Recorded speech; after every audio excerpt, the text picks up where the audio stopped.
Sétimo ano, tudo bem? E aí hoje aula de História, 17 de novembro, e nós vamos começar aqui nas atividades do nosso livro, que eu vou passar para casa as páginas, a partir da 137. Então preste atenção aí, gente, que eu vou começar a fazer uns comentários e dar umas dicas para vocês agilizarem as respostas, tá bom? Então, como eu falei, agilizar a resposta, não é dar a resposta, não. Vocês vão ter que pensar para vocês responderem.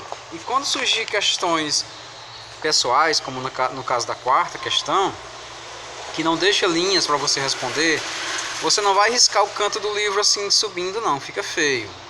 Faça bonitinho, pega um pedacinho de papel e grampeie lá no livro e coloque resposta da quarta questão da página 137. Que aí eu vou entender. Bom, não vai estragar o livro de vocês não, tá bom? Mas acho que são pouquíssimos que são assim, um pouquinho.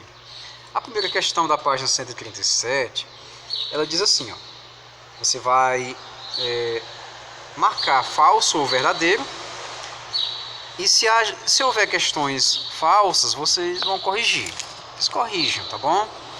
Então olha só, a letra A da primeira questão, a Holanda não teve nenhuma participação no processo de colonização do Brasil. E aí?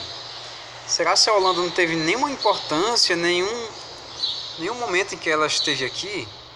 Questão falsa. Agora você vai dizer assim, falso, aí ponto, você coloca. Os holandeses tiveram grande participação aqui no Brasil, no processo de engenho, no processo de emprestar dinheiro, no processo de administrar a cidade de Olinda e Recife. Viu? Essa parte aí. A letra B. O corpo de Dom Sebastião até hoje é velado no Museu de Lisboa. Não, gente, o corpo de Sebastião nunca foi encontrado. Então você coloca falsa porque o corpo do rei de Portugal nunca foi encontrado. Isso. Letra C. O sebastianismo é um movimento mítico surgido em Portugal relacionado ao desaparecimento de Dom Sebastião. Verdadeiro, pronto, não precisa dizer mais nada. Precisa colocar só o verdadeiro e pronto. Letra D. De 1580 a 1640 existiu uma União Ibérica, não foi? Essa União Ibérica englobava Portugal, quem mais? Espanha e Brasil? É o que está perguntando, aí eu vou deixar essa com vocês, tá bom? Vou deixar essa daí com vocês. A letra E. Na época da União Ibérica, a Holanda pertencia à Espanha e era uma região marcada pelo desenvolvimento comercial, né? Isso, cara, certinho. Então a letra F complementa a letra E. Olha só como é que era a coisa. É assim, Portugal aqui no cantinho, Espanha aqui. E tinha uma região muito rica naquele lugar ali, desenvolvida, tal, não sei o que. Só que ela pertencia à Espanha, certo? Então, com o tempo, essa regiãozinha que eu estou falando para vocês, ela começou Portugal aqui, né? Ela começou a ficar desenvolvida e começou a seguir com as próprias perninhas. E numa guerra, numa briga diplomática, ela acaba se separando da Espanha e se torna um país chamado Holanda.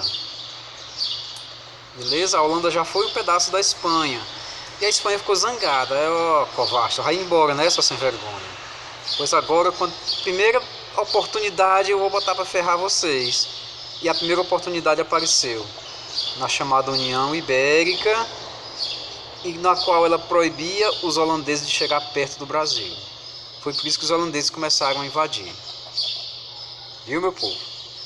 Ah, muito bem, vamos lá. Vamos para a segunda questão. Com o fracasso da ocupação de Salvador, os holandeses decidiram invadir Pernambuco, certo?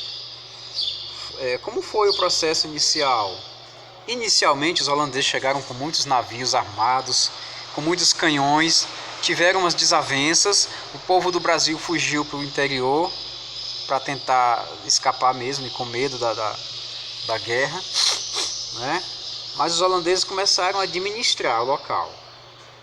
Fizeram amizade com os fazendeiros, fizeram amizade com as pessoas da região, começaram a emprestar uma graninha, ou quem não gosta de uma graninha, né? Emprestado ainda é uma beleza, então Foi isso, começou com atrito, mas terminou com administração.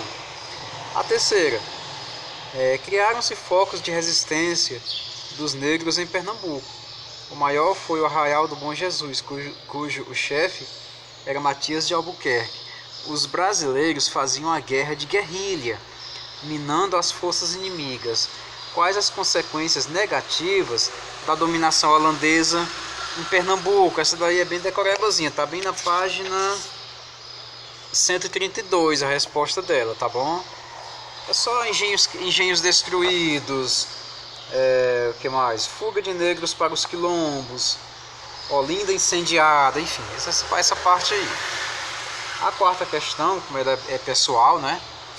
O que eu falei para vocês, pode destacar um pedacinho de post-it, ou então você pega um papelzinho, um cartãozinho, coloca, grampeia na página. O movimento sebastianista, criado em Portugal,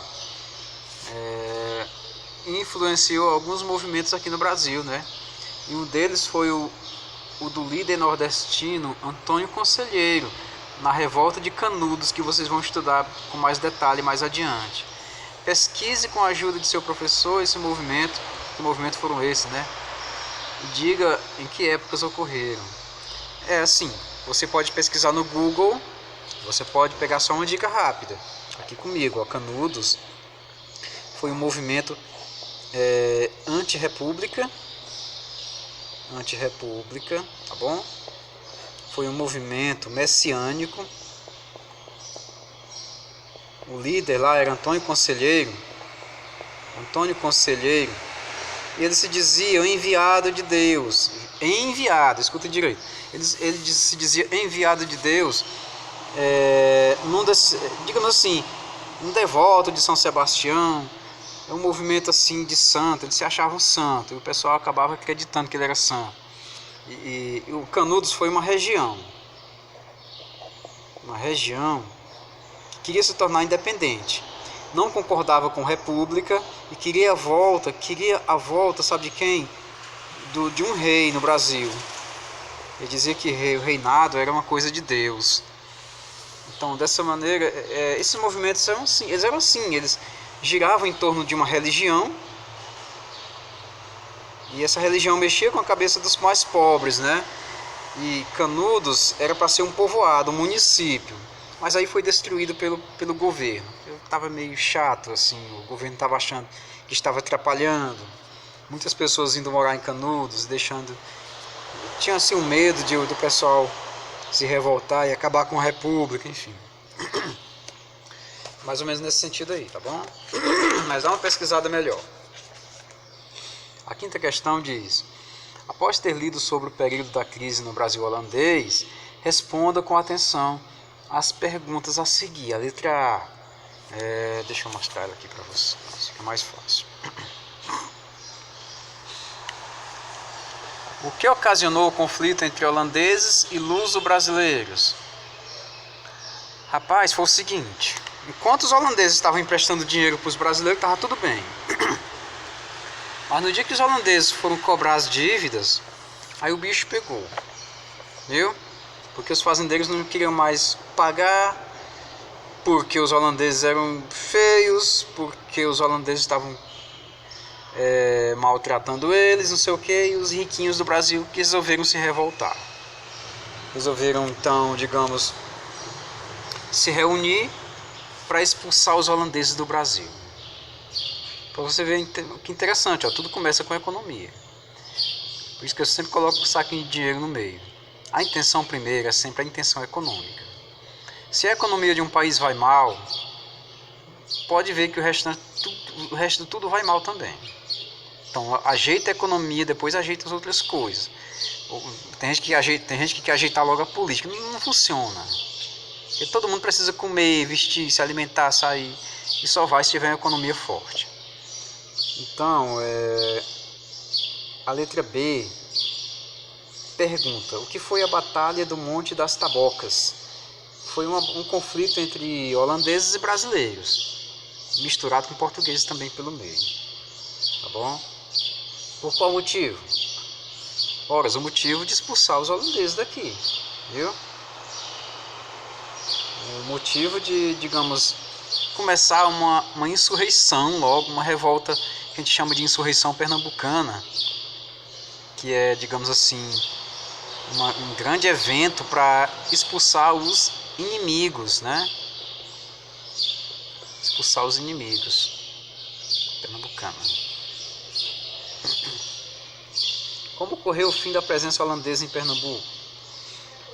Com a ajuda dos portugueses, vocês podem colocar assim, aprendam a ouvir para vocês, né? Com a ajuda dos portugueses, os holandeses foram expulsos, viu?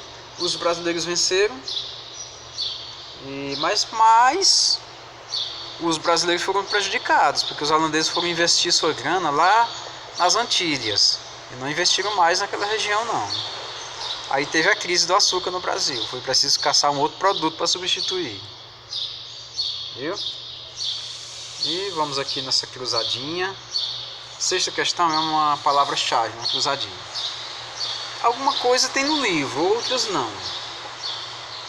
A letra A pergunta: qual é o artista que retrata... Ah, meu Deus. Porra. Ah, meu Deus, tá gravando. Qual é o artista que retrata a natureza que veio para o Brasil, a pedido de Nassau? É coach. Você vai encontrar no livro essas respostas. Eu não vou dizer não que eu vou estar dando a resposta para vocês. Não, vai no livro, dá uma lidazinha e tenta colocar. Essa aula eu vou continuar na próxima aula. Tá bom, gente? Por enquanto nós ficamos por aqui. Vocês tenham um bom dia. Se cuidem. Fiquem na paz. Muita saúde. Próxima aula nós terminamos o livro e entraremos no próximo assunto. Tá bom? Grande abraço do tio. Tchau.